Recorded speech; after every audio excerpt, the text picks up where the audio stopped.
Melihat kembali lokasi kuil Zeus, hati Qin Yichen bermartabat. Kekuatan iman dalam Zeus dekat dengan Tao. Bergerak sesuka hati. Ini bukan lagi eksistensi yang bisa dibandingkan dengan dewa utama manapun. Mengalahkan Zeus saja, mengandalkan Ares, dewa perang, dan dirinya sendiri, sama saja dengan bermain-main.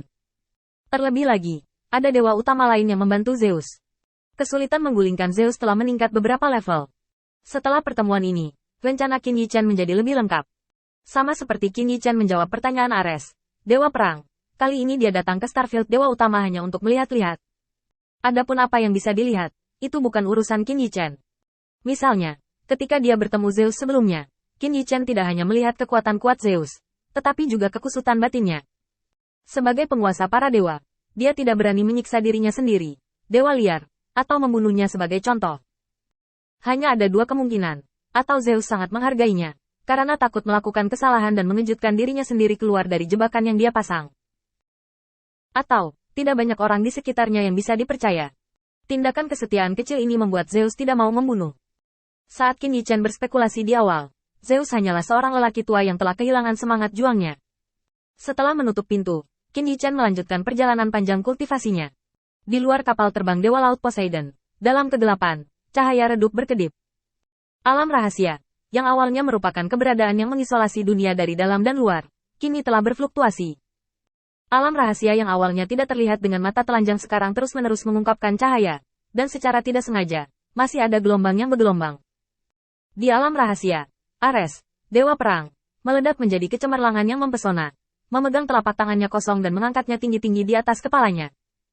Semburan api muncul, dan Ares, dewa perang, meraung dan melemparkan tombak di tangannya. Tombak pembunuh dewa. Saat tombak dilepaskan, nyala api membumbung dan menyapu seluruh alam rahasia. Makhluk aneh yang menghalangi jalan. Bagaimana mereka bisa menghentikan serangan Ares, dewa perang, dan langsung dibakar menjadi abu oleh api. Kemanapun api lewat, tidak ada lagi makhluk hidup.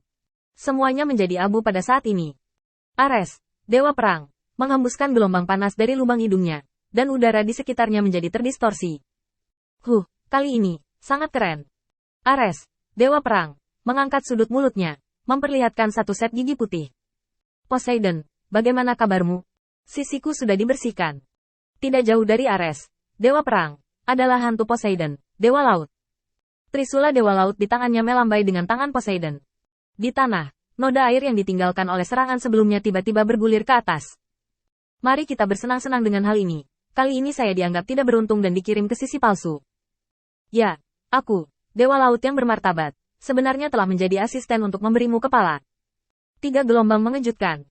Dengan auman dewa laut Poseidon, di depannya, ada dunia yang diselimuti abu-abu biru, dan monster biru-biru yang tak terhitung jumlahnya berteriak dan bergegas menuju Poseidon. Monster di langit padat, seperti belalang, menutupi langit dan matahari. Satu persatu, mereka melambaikan cakar tajam mereka, membuka mulut berdarah mereka, dan menggigit Poseidon. Dalam pertempuran ini, jika orang biasa diganti, saya akan takut dan melarikan diri. Bagaimanapun, serangan makhluk-makhluk ini tidak terlalu kuat, tetapi tubuh mereka hampir ilusi, dan di waktu normal, mereka hampir kebal terhadap semua serangan. Hanya setelah Ares, dewa perang, mengosongkan makhluk di dunianya, monster di sisi Poseidon, dewa laut, akan mengalami kerentanan sesaat.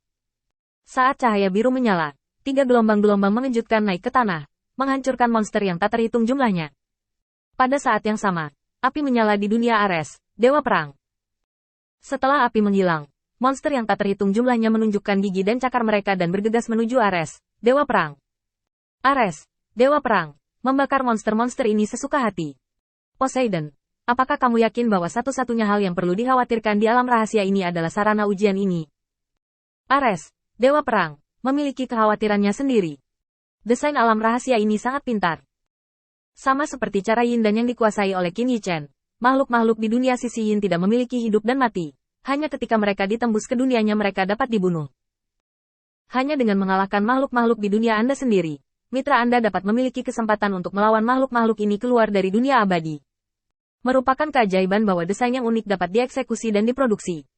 Dan Ares, dewa perang, tidak mau percaya bahwa masalah yang ditinggalkan oleh dunia rahasia ini berhenti di situ.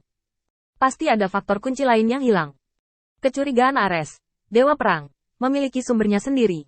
Tetapi ketika Poseidon, dewa laut, mendengar ini, itu agak tidak menyenangkan. Apa yang pasti? Seperti apa dunia rahasia? Apakah Anda tidak memiliki poin di Ares? Ini hanya dunia rahasia, dan tidak sulit untuk menemukan hukum operasi. Jika Anda membunuh semua hal ini sekarang, Anda secara alami akan bisa mendapatkan jawaban atas pertanyaan itu. Karena kata-kata Ares, Dewa Perang, benar-benar jelek, ejek Poseidon. Lalu kamu memberiku cara lain. Ares, Dewa Perang, mengangguk setuju. Jika tidak, kita akan mundur setelah putaran pembunuhan ini. Feng harus tahu satu atau dua hal tentang ini. Dia adalah praktisi Yin Yang. Saya melihat bahwa desain alam rahasia mirip dengan Yin Yang-nya. Poseidon, Dewa Laut, sedikit terkejut. Jika Ares, Dewa Perang, sedang mencari Athena, dia masih bisa mengerti.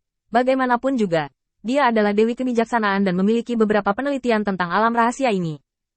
Alih-alih pergi ke orang seperti ensiklopedia yang dikenal, Dewi Kebijaksanaan, saat ini, saya akan menemukan Lord of Light yang kurang dikenal. Agak sulit dipercaya. Terserah kamu. Itu hanya untuk menemanimu membunuh sekali lagi. Setelah itu, Poseidon, Dewa Laut, mengambil kesempatan untuk menjatuhkan semua makhluk dari dunia ini. Ares, Dewa Perang, sekali lagi dimusnahkan. Setelah pemusnahan inilah Ares, Dewa Perang, menjadi lebih khawatir. Ini benar-benar terlalu aneh. Alam rahasia ini memiliki persyaratan kekuatan yang sangat tinggi. Hal ini diperlukan untuk menjatuhkan makhluk-makhluk ini keluar dari dunia abadi mereka dalam sekejap, dan pada saat yang sama. Orang lain perlu menghancurkan hal-hal ini pada saat yang sama. Saat ini, setidaknya orang-orang di tingkat dewa utama dapat melakukannya. Tetapi kesulitan dari alam rahasia ini tidak berhenti di situ. Agak repot untuk membiarkan dua dewa utama mengurus hal semacam ini. Sama seperti Ares, Dewa Perang, dan Poseidon, Dewa Laut, hendak mundur dan meninggalkan alam rahasia. Langit alam rahasia tiba-tiba diwarnai dengan lapisan merah darah. Kedua dunia benar-benar bergabung, dan tirai cahaya jatuh. Dan di tengah waktu, itu adalah kotak gelap.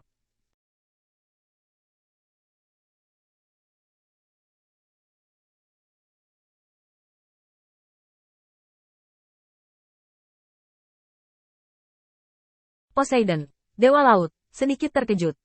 Kotak itu berjarak ribuan meter dari mereka, dan masih tidak bisa mengurangi kegagalan senjata sihir hingga setengahnya. Poseidon, Dewa Laut, tertawa terbahak-bahak setelah ragu-ragu beberapa saat.